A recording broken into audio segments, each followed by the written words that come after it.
Hello students.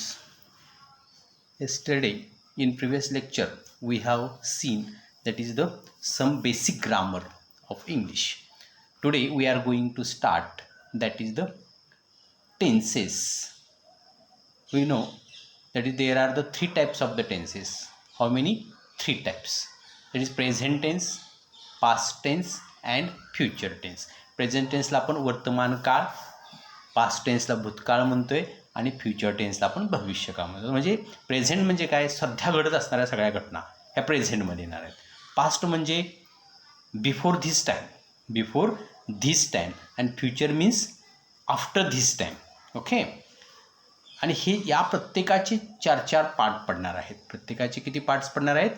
4 parts पडणार आहेत. ते आपण अशा पद्धतीने मेमोराईज करू शकतो, लक्षात ठेवू शकतो. Simple, continuous, perfect and perfect continuous. मराठीमध्ये त्याला आपण चालू, साधा, चालू, पूर्ण आणि चालू पूर्ण. म्हणजे सिम्पल मीन्स साधा, कंटिन्युअस मीन्स चालू, परफेक्ट मीन्स पूर्ण आणि परफेक्ट कंटिन्युअस मीन्स चालू पूर्ण असं आपण अर्थात. या प्रत्येकाचे आपण 4 प्रकार जर तयार करायचं म्हटलं तर इथं सिम्पल इथं जोडायचं पहा. या प्रेझेंट टेन्स ह्या 4ही नाही जोडल्या की 4 प्रेझेंट टेन्सचे 4 टाईप्स मिळतात. प्रेझेंट टेन्सचे 4 टाईप्स मिळतात. Simple present tense, continuous present tense, perfect present tense and perfect continuous present tense असे प्रत्येकाचे तुम्हाला 4 टाईप्स मिळतील. ओके. तसेच पास्ट टेन्स तुम्ही जॉईन केला, simple past, continuous past, perfect past, perfect continuous past. And future tense मग join केला, simple future tense, continuous future tense, perfect future tense and perfect continuous future tense.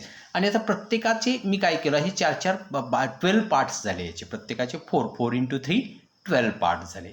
आता आपण प्रत्येकाचा एक आता सगळे मी सिम्पल पाहणार. Simple present, simple past, simple future असे प्रत्येकाची इन्फॉर्मेशन आपण पाहणार आहोत.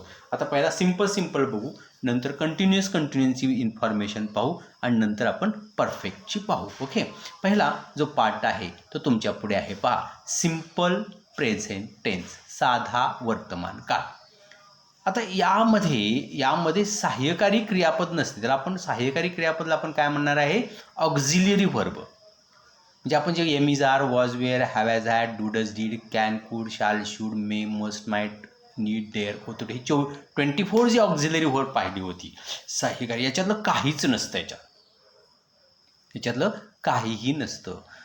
पण कर्ता जर तृतीय पुरुषी एकवचनी असेल, म्हणजे कर्ता जर ही, सी, इट, आपण बघितले प्रोनाउन्स पाहिलेत, I, we, you, he, she, it, यापैकी यातला ही, सी, इट जर असेल तर मात्र क्रियापदाला म्हणजे मेन व्हर्बला एस किंवा ईएस प्रत्यय लागतो.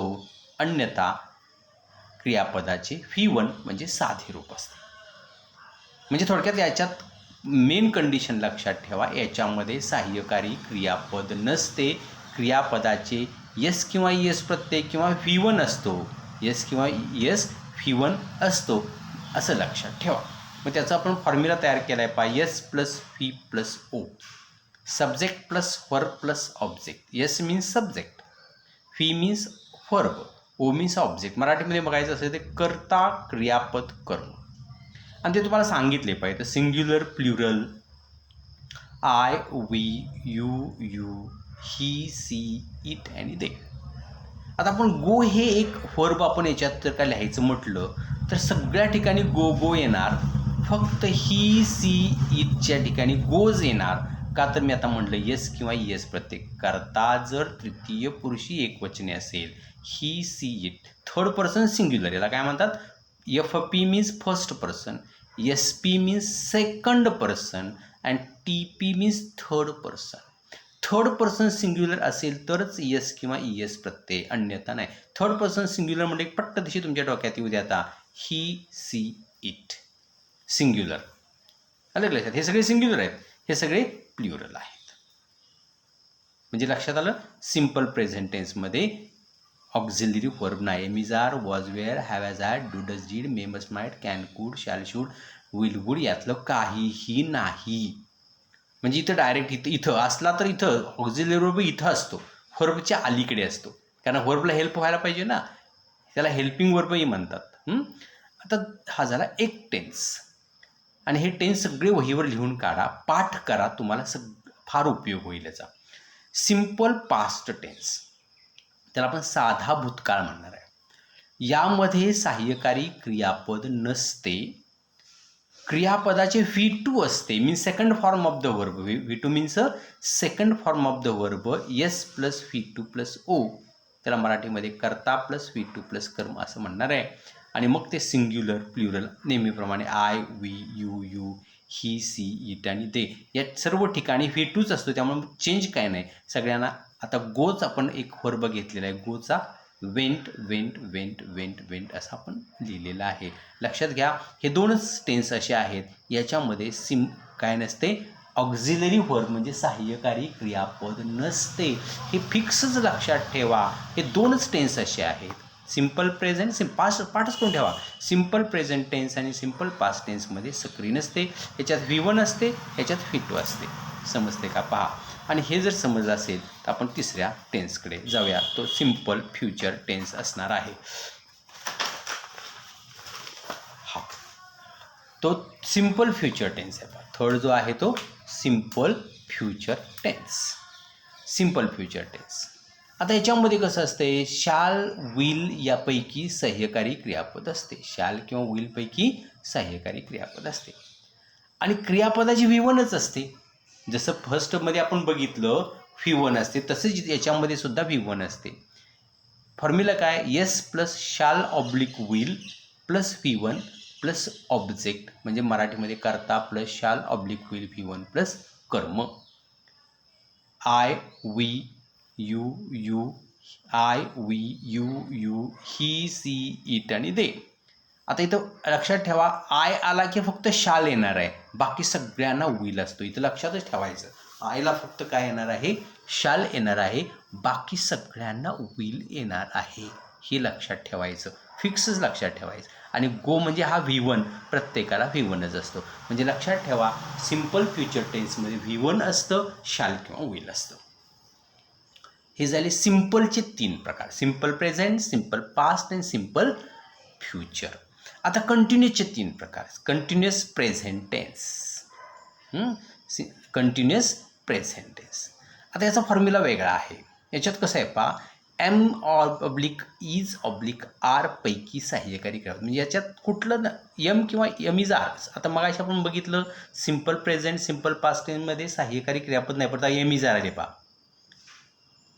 याच्यात M किंवा इज, त्याच्यात कोण तुमचा सब्जेक्ट आहे त्याच्यावर ते डिपेंडंट राहतं. जर का अनेक वचन असेल तर आर असतो, ते आपण खाली पाहणार. आणि व्हर्बला ING प्रत्यय, क्रियापदाला ING प्रत्यय असतो, म्हणजे V1 प्लस ING. आणि त्याचा फॉर्म्युला आहे S plus M is are plus V1 plus ING plus O.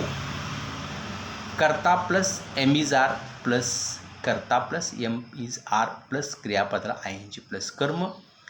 म्हणजे थोडक्यात सध्या चालू असणारी घटना वर्णन करण्यासाठी हा काळ वापरतो. सध्या कोणती एखादी घटना चालू आहे, ती जर वर्णन करायची असेल तर ह्या काळाचा वापर करतात. हे पहा, I am, we are, you are, he is, she is, it is, they are. आणि सगळ्यांना ING लागला आहे. पहा, गोला ING लागला आहे. हे फिक्स आहे प्रत्येकासाठी. फक्त I am, we are, you are, he is, she is, it is, they are. म्हणजे थोडक्यात इज कुणासाठी, ही, सी, इटसाठी, एम कुणासाठी, आयसाठी, बाकी सगळ्यांना are. I am, we are, you are, he is, she is, it is, they are. Continuous past tense, चालू भूतकाळ, पुढचा पार्ट. याच्यामध्ये वॉज किंवा वेअरपैकी सहाय्यकारी क्रियापद असते आणि क्रियापदाला ING फिक्स आहे. बाकी याच्यात कंटिन्युअस शब्द लक्षात ठेवा. कंटिन्युअस म्हटलं की ING, कंटिन्युअस म्हटलं की ING फॉर्म येणार. क्रियापदाला ING प्रत्यय असतो, V1 plus ING. S plus was wear plus V1 plus, formula तोच आहे बघा. हे बघा, इथे फॉर्म्युला तोच आहे, फक्त S plus M is are, इथे S प्लस वॉज वेअर, बाकी सर्व तेच आहे. V1 plus ING O, V1 plus ING O. म्हणजे फॉर्म्युल्यामध्ये काही त्याचा फरक नसतो. फरक फक्त असतो वॉज वेअर, त्याच्यामध्ये M इज आर. भूतकाळात एका ठराविक वेळी क्रिया चालू होते हे सांगताना हा काळ वापर. म्हणजे मग काल आपण एखाद्या वेळी ठराविक वेळी म्हणजे कुठल्या काल 12 वाजता आपण काय करत होतो त्यावेळेला ती क्रिया चालू होती ना, ही क्रिया सांगायचं असेल तर ह्या काळाचा वापर करायचा. मग सिंग्युलर आहे, प्लुरल आहे. I, we, you, he, she, it आणि दे हे फिक्सच आहे. त्यात फक्त वॉज कोणाकोणाला वॉज आयला आणि ही, सी, इटला वॉज, बाकी सगळ्यांना वेअर. म्हणजे थोडक्यात लक्षात ठेवा, प्लुरलला वेअर आणि सिंग्युलरला वॉज असं जनरल लक्षात ठेवा, तुमच्या लक्षात येईल. 6th जो आहे तो कंटिन्युअस फ्युचर टेन्स, त्याला आपण चालू भविष्यकाळ असं म्हणणार आहे. त्याच्यामध्ये बघा शाल, बी, विल बी यापैकी सहाय्यकारी क्रियापद असते. क्रियापदाला ING असते, हे फिक्सच आहे. सूत्रात फक्त फरक काय झाला पहा, फॉर्म्युल्यामध्ये S plus shall be will be एवढंच. जसं एम इज आर प्रेझेंटमध्ये होतं, वॉज वेअर पास्टमध्ये होतं, याच्यात शॅल बी विल बी आला, P1 प्लस ING ऑब्जेक्ट. हेच आहे फॉर्म्युला. म्हणजे उद्या परवा आपण एखाद्या ठराविक वेळी एखादी गोष्ट कर, म्हणजे उद्या 10 वाजता मी प्रवास करत असेन, म्हणजे त्यावेळेला ती क्रिया चालू राहणार आहे. म्हणजे भविष्यकाळात एका ठराविक वेळी घटना चालू राहणार असेल तर त्यावेळी या काळाचा वापर करायचा. मग ते नेहमीप्रमाणे आहेच पहा, I, we, you, he, she, it आणि दे. याच्यामध्ये शाल फक्त आयला, म्हणजे शाल बी बी प्रत्येकालाच आहे. ह्या काळाचं वैशिष्ट्य आहे, बी आला आहे. शाल आयला, बाकी सगळ्यांना will. Shall be will B you, will be आणि इथंसुद्धा हे विल बीच लिहिलं तरी चालतं, शाल नाही लिहिलं तरी चालतं. शक्यतो इथं विल बीच लिहिलं जातं. लक्षात आलं का? विल बी सगळ्यांना विल बी म्हणजे प्रत्येकाला विल बीच असते. शाल काय नाही लिहिलं तरी चालेल. हे बघा इथं फक्त शाल ठेवायचा, बाकी सगळ्यांना विल घ्यायचा. हे झाले सगळे 6 कंटिन्युअस, म्हणजे 3 सिम्पल झाले, 3 कंटिन्युअस झाले. आता आपण 3 परफेक्ट पाहणार आहोत. परफेक्ट प्रेझेंट टेन्स, त्याला आपण पूर्ण भूतकाळ, हे अतिशय महत्त्वाचे आणि ते कंटिन्युअसचे महत्त्व सगळेच महत्त्वाचे आहेत.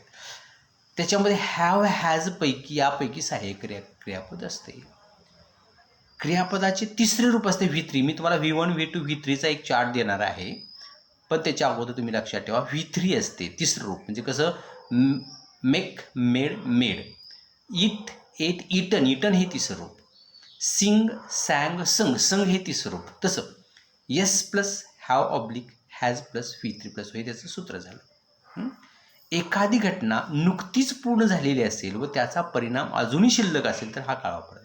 म्हणजे एका तुम्ही चेंडू फेकलेला आहे, अजूनही तो आकाशातच आहे, वरच आहे, अशा वेळेला तुम्ही काय म्हणणार, I have thrown a ball, म्हणजे मी चेंडू फेकलेला आहे, म्हणजे नुकताच फेकलेला आहे. तुमची ॲक्शन बी तशीच आहे, चेंडूवर आहे असं. ओके.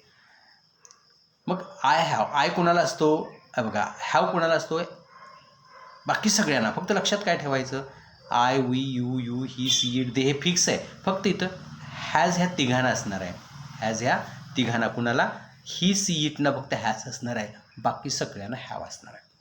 हे पाठच करून ठेवायचं. आणि जितकं तुम्ही पाठांतर कराल या ग्रामरमध्ये, तेव्हा तुम्हाला इंग्लिश बोलता येईल, लिहिता येईल, व्यवस्थित वाक्याची रचना करता येईल. हे मात्र भांडवल तुमच्याकडे पाहिजेल आहे.